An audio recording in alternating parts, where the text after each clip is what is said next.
So hey my legal guys, hope you all are doing well and good in your life. So this is Dolly Gupta, a second in law student, and today in this video we will learn human rights and the United Nation. तो मैंने आपको first unit में क्या पढ़ाया था? मैंने आपको first unit पढ़ाया था कि ह्यूमन राइट्स की क्या डेफिनेशन है, उसका क्या मीनिंग है, क्या काइंड्स है एंड उसके क्या रिसोर्सेज थे, मतलब किस कहाँ से मतलब ह्यूमन राइट्स की इवोल्यूशन हुआ। तो अब मैंने आपको फर्स्ट वीडियो में बताया था कि हम हैं इंडिपेंडेंट इंडिया में, तो हम कोई शोले पिक्चर के गब्बर या ठाकुर नहीं है कि कितने आदमी थे तो फिर उन्हें उड़ा दो। हम ये बिल्कुल नहीं कह सकते और आज के टाइम पे बिल्कुल मत कहना, क्योंकि आप हो एक सिविलाइज्ड, एक इंडिपेंडेंट कंट्री में, दैट इज हमारा प्यारा इंडिया। अब उसमें आप ये कहोगे कि मेरे को मेरे पर्सनल ओपिनियन से सामने वाला पर्सन मेरे को बिल्कुल अच्छा नहीं लगता, तो फिर मैं इसको मारना चाहता हूँ, ये मत करना वरना फिर जेल हो जाएगी, तो मुझे मत कहना। तो ह्यूमन राइट्स वो बेसिक राइट्स होते हैं, वो बेसिक फ्रीडम्स होते हैं जो हर ह्यूमन बीइंग के पास होती हैं, उसके जन्म से लेके उसकी मृत्यु तक, मतलब उसके बर्थ से लेके उसकी डेथ तक रहती है। And in rights, in freedoms को कोई भी उससे ले नहीं सकता। अगर इस पे रिस्ट्रिक्शन लग सकती है तो वो दो कंडीशन मैंने आपको बताई थी, दैट इज की नेशनल सिक्योरिटी का पॉइंट, यानी कि टेररिज्म। अगर कोई टेररिस्ट हुआ तो फिर आप उसको कोई आदमी मतलब कहोगे नहीं वेलकम टू आर इंडिया, तो फिर आप उस टेररिस्ट को ऑन द स्पॉट मारोगे, सजा दोगे, आप उसके ह्यूमन राइट्स को खत्म करोगे वहीं पे, क्योंकि वो आपकी कंट्री को, आपके लोगों को भड़का सकता है, हार्म पहुंचा सकता है आपकी कंट्री को, आपके लोगों को। सो दैट्स व्हाई उसके ह्यूमन राइट्स तब वो हो सकते हैं। एंड अगर कोई इंडियन पीपल वायलेट करता है हमारे लॉज को, हमारे रूल्स एंड रेगुलेशंस जो हमारे कॉन्स्टिट्यूशन में लिखे हुए हैं, तो फिर उसको कोई वायलेट करता है तो फिर उसके जो personal human rights, that is basic human rights and freedoms होती है, तो फिर उससे रख सकता है रेस्ट्रिक्शन। अब यूनाइटेड, इसमें मैं इस यूनिट में मैंने दो वर्ड्स बताया आपको, एक ह्यूमन राइट्स हमने देख लिया। अब यूएन क्या है? United nation. अब यूएन है एक इंटर गवर्नमेंटल, क्या है? यूएन हमारा एक इंटर गवर्नमेंटल ऑर्गेनाइजेशन, एक इंटर गवर्नमेंटल, सॉरी, एक इंटर गवर्नमेंटल ऑर्गेनाइजेशन है। अब इंटर गवर्नमेंटल यानी कि इंटरनेशनल लेवल पे एक ऑर्गेनाइजेशन है। अब कोई भी ऑर्गेनाइजेशन, कोई भी ग्रुप, कम्युनिटी या फिर एनजीओ बनने में मतलब काफी उसका पीछे स्ट्रगल रहता है। हम ये नहीं कह सकते कि आज रात को हम सोए एंड कल सुबह हम सपना देख के उठे कि आज हमें ऑर्गेनाइजेशन बनानी है, तो ये बिल्कुल नहीं होता। हर चीज के पीछे स्ट्रगल होता है, एक थिंकिंग होती है, आइडियोलॉजी होती है। आइडियोलॉजी इस वजह से होती है कि हम जिस चीज को फेस कर रहे होते हैं तो फिर हमें उसके खिलाफ आवाज उठानी होती है। हमारा क्या एम होता है, वो होती है उसकी आइडियोलॉजी। तो फिर यूएन कैसे बना? हमें पता है कि हमारे पूरी हमारी जो दुनिया है इसमें होते हैं दो बार वर्ल्ड वॉर होते हैं। अब कोई भी वॉर होती है, कोई भी वॉर होती है तो फिर हमारे इंडिया, वो हर किसी के लिए बर्बादी आती है, मतलब लड़ोगे तो बर्बाद हो गई, ये तो आपने सुना ही होगा। अब बर्बादी ऐसे होती है, अब आप करंट पे ले लो ईरान और यूएसए का, अब इसमें इतनी बर्बादी हो रही है जिसकी वजह से महंगाई कितनी बढ़ती जा रही है। आप गोल्ड एंड सिल्वर के रेट करंट में देख लो, और गोल्ड एंड सिल्वर की तो छोड़ो, आप सिलेंडर जो हर कोई मतलब गरीब से गरीब इंसान भी यूज करता है, अमीर से अमीर इंसान भी यूज करता है, वो भी मतलब उसके रेट भी कितनी जल्दी अभी बढ़े हैं। तो फिर जब भी किसी कहीं पे भी वॉर होती है तो फिर हर मतलब बर्बादी लेके आती है, वो नेशन में पूरी बर्बादी लेके आती है। जब वर्ल्ड वॉर वन हुआ था 1914 से 18 तक, तो फिर उसको छोड़ो 1913, और दूसरा वर्ल्ड वॉर हुआ था हमारा 1939 से लेकर 1945 तक। तो जब वर्ल्ड वॉर टू हुआ तो फिर उसमें जो भी हमारे नेशन उसमें इंक्लूडेड थे वर्ल्ड वॉर टू में, तो फिर उसमें खूब सारे नेशन की हुई बर्बादी, मतलब वहां पे बहुत ज्यादा डैमेज हुआ। अब डैमेज क्यों होता है? क्योंकि वॉर में लगता है आदमी, इंसान, मतलब आदमी ही, सॉरी, आदमी, रिसोर्सेज, खाना पीना सब कुछ लगता है, तो फिर इस वजह से मतलब रेट बढ़ते हैं, काफी सारी चीजें होती है।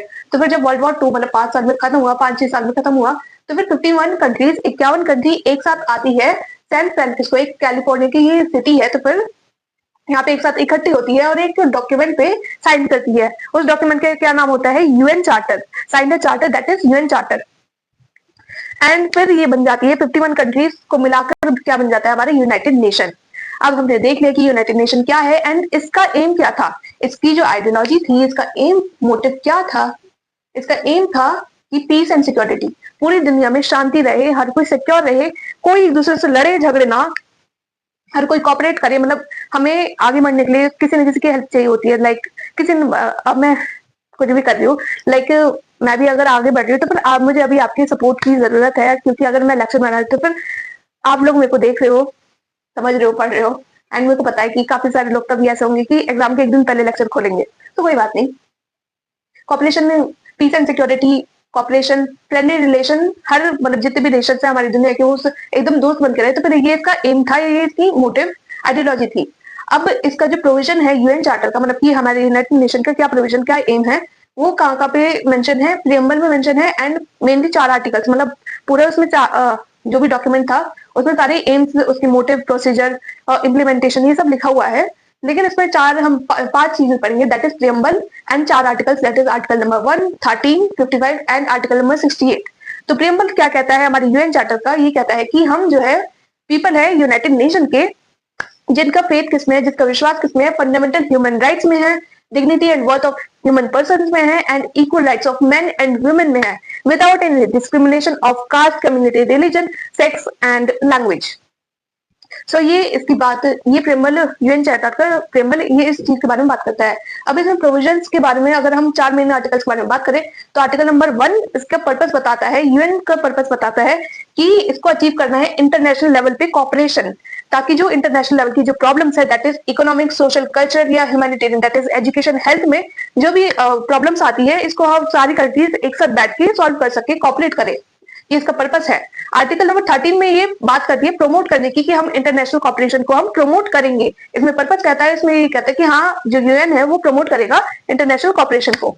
अब आर्टिकल नंबर 55 में क्या कहता है, आर्टिकल नंबर 55 में कहता है कि जो यूनाइटेड नेशन है वो सॉल्यूशन को, मतलब कि लाइक रिकमेंडेशन आइडियाज देगा, सेल्फ डिटर्मिनेशन, सेल्फ सफिशिएंट बनने के लिए आइडियाज देगा। अब आर्टिकल नंबर 68 के बारे में हम बात करेंगे इसके नेक्स्ट पार्ट में, मतलब कि अभी मैं इसको रफ करके फिर सो आर्टिकल नंबर 68 किसके बारे में बात करता है, आर्टिकल नंबर 68 जो हमारे यूएन चार्टर का है वो बात करता है इकोसोक, दैट इज जो इकोनॉमिक एंड सोशल काउंसिल है हमारे यूएन चार्टर की एक प्रिंसिपल ऑर्गन है हमारे यूनाइटेड नेशन का, वो उसकी पावर के बारे में बात करता है।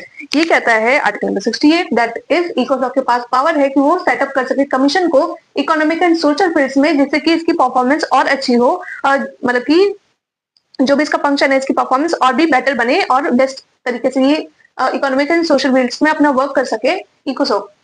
तो फिर इसके जो आर्टिकल नंबर 68 के अकॉर्डिंग फिर ये जो इकोसॉक है वो एक कमीशन को अपॉइंट करती है, जिसका उस कमीशन को अप्रूवल कौन देता है, हमारे जनरल असेंबली कब, 12 फेब 1946 को इसका अप्रूवल मिल जाता है। और उस कमीशन का नाम क्या था, यूनाइटेड नेशन कमीशन। इसका नाम है जो इसका नाम क्या रख रखा था, यूनाइटेड नेशन कमीशन। अब इसकी पावर क्या थी यूनाइटेड नेशन कमीशन की, ये स्टडी कर सकता था, मतलब कि जो हमारा लिटरेसी रेट होता है, लिटरेसी रेट, बर्थ रेट, जो भी मतलब दुनिया का होता है, literacy rate, birth rate, death rate, तो फिर ये सब स्टडी कर सकता है। इसमें रिकमेंडेशन कर सकता है कि हमारे प्रोज एंड कॉन्स क्या लेनी चाहिए कंट्रीज को, मतलब कैसे लोगों को एजुकेट करना चाहिए इन चीजों के बारे में, एंड न्यू इंटरनेशनल ट्रीटीज को बना सकता है यूनाइटेड नेशन कमीशन। जो कि और यूनाइटेड नेशन कमीशन अपना वर्क कब स्टार्ट कर देता है, जनवरी 1947 में, और एक सब कमीशन को बनाता है जो कि प्रोटेक्ट करेगा माइनॉरिटीज को।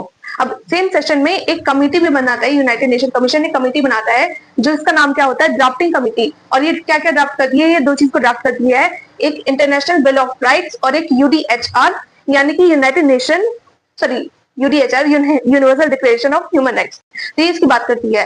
अब जो जनरल असेंबली है वो अडॉप्ट कब करता है, 10 दिसंबर 1948 को, यानी कि 1 साल बाद प्रॉपर इसको अडॉप्ट कर लेता है यूडीएचआर को। तो यहाँ पे होता है हमारा यूनिट 2 खत्म। हमने human rights and United nation क्या था कि हमने पूरा प्रॉपर अच्छे से पढ़ लिया। एंड मेरे को आपसे एक क्वेश्चन है कि मतलब मैं इस तरीके से जैसे लिख लिख के पढ़ाती हूँ, आपको ये ज्यादा अच्छा लग रहा है, या फिर जैसे मैं मतलब पीडीएफ टाइप में पढ़ाती हूँ, जो मतलब मेरे नोट्स, हैंड रिटन नोट्स रहते हैं, मैं उसमें पढ़ाऊँ, मतलब किसमें आप कंफर्टेबल है, मेरे को आप ये बता देना कमेंट सेक्शन में। ये कैसे भी मैसेज करके जो भी बताना हो इंस्टाग्राम पे बता देना। इस पे मतलब इस पे पढ़ाना ठीक है ज्यादा, या फिर नोट्स वाला आपको ज्यादा अच्छा लगता है, मेरे को ये बता देना। And thank you for watching this video. And इसकी 3rd यूनिट हम पढ़ेंगे जो कि universal declaration of human rights है। फिर इसकी 4th यूनिट है 3 generation of rights, that is ICCPR, ICESCR और कलेक्टिव राइट्स। सो बने रहें एंड जुड़े रहें लीगल ज्ञान से। Thank you for watching this video.